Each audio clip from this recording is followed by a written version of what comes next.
What's up YouTube, Saf here on Super Saf TV, and this is my epic comparison between the iPhone 6s and the Samsung Galaxy S6. So there's no doubt that these will probably be the most popular devices of 2015. So what we'll be doing in this video is summing up all the advantages and disadvantages and comparing them based on my experience, and hopefully that will give you a better idea of which one of these devices will be better for you. So let's get straight to it. So let's start off with the build and design. Both devices use premium materials. The S6 has a metal frame with Gorilla Glass 4 panels on the front and the back, whereas the iPhone 6s has a full metal unibody design, which looks the same as last year's iPhone 6, and you still do have those antenna bands, although it is now using the 7000 series aluminum. Now, which design you like will come down to your personal preference, but one thing both do have in common is that they are pretty slippery in the hand. In addition, the S6 back does attract a lot of fingerprints. However, there is a simple solution to all of these issues, and that is with a quality skin from Slick Wraps. I've got some limited edition Avengers skins on here, which cover the devices up nicely and also give them some more grip, so I definitely recommend picking a few of these up. I'll leave a link to Slick Wraps in the description below if you're interested. The S6 is larger in height and width, but is slightly thinner. This does make the iPhone 6s a little easier to use in one hand with its 4.7-inch display, but you do get an overall better viewing experience on the larger 5.1-inch S6. There's also quite a significant difference in terms of the resolution. You have Quad HD 2560 by 1440 on the Samsung Galaxy S6 with around 577 ppi, whereas the iPhone 6s has the same as last year with 1334 by 750 pixels, so around about 326 ppi. Now, although both displays are great overall, the S6 does get the edge with more sharp and crisp detail. The iPhone 6s does have something in the background, however, and that's a pressure sensitive display. So Apple are calling this 3D touch, and this allows some additional features.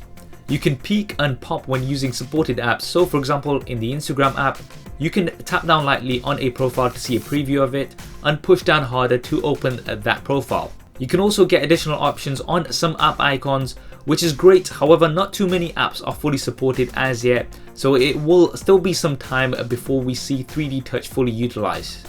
Moving on to performance, on paper the S6 may seem like the winner here with the octa-core processor, but because of the A9 chip on the iPhone 6s as well as the lower resolution and more optimized apps, it is super fast. I've done a detailed speed test between these two in a separate video, so do go ahead and check that out. I'll link that in the description below.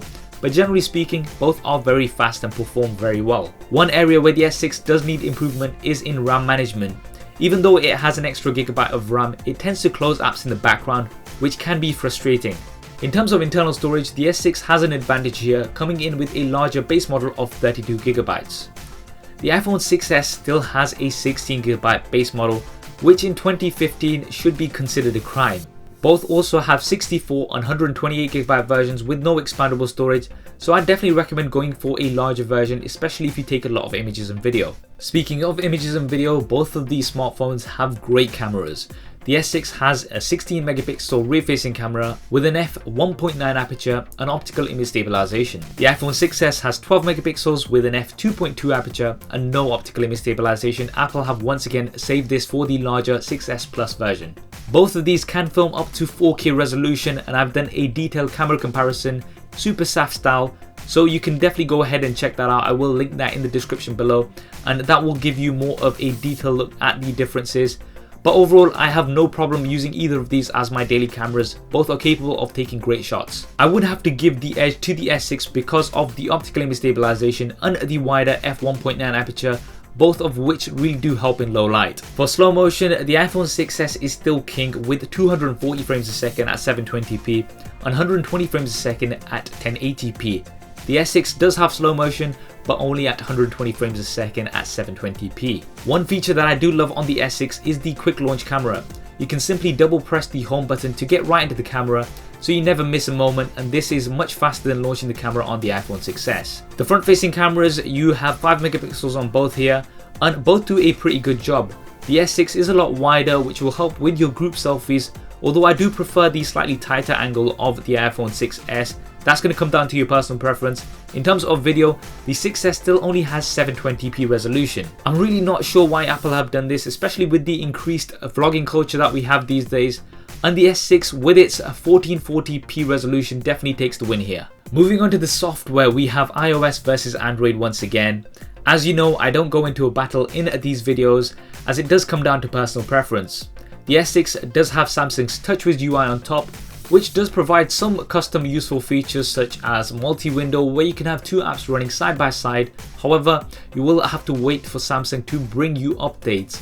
With the iPhone, you can be confident that the latest updates will be coming to you directly from Apple, no middleman. Now let's talk a little bit about the additional features that are offered. First up, both have a fingerprint scanner on the home button and they work really well. I would have to give the edge to the iPhone 6s here as it is faster overall, even though it may only be slightly. You have Samsung Pay as well as Apple Pay, so you'll be able to make payments with both of these. However, they are still not fully in action, so it will be some time before you can start using these worldwide. The S6 does come with an IR blaster, which is a nice touch and will allow you to control your television and things. And there is also a heart rate sensor on the back of the device for use with your fitness apps if you're into that kind of thing. Also, if you want something a little bit different, there is an Edge variant of the Samsung Galaxy S6, which is definitely the most unique looking device you'll find out there.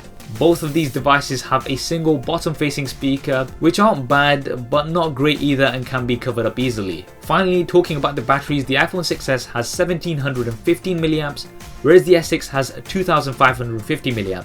Neither of these are removable.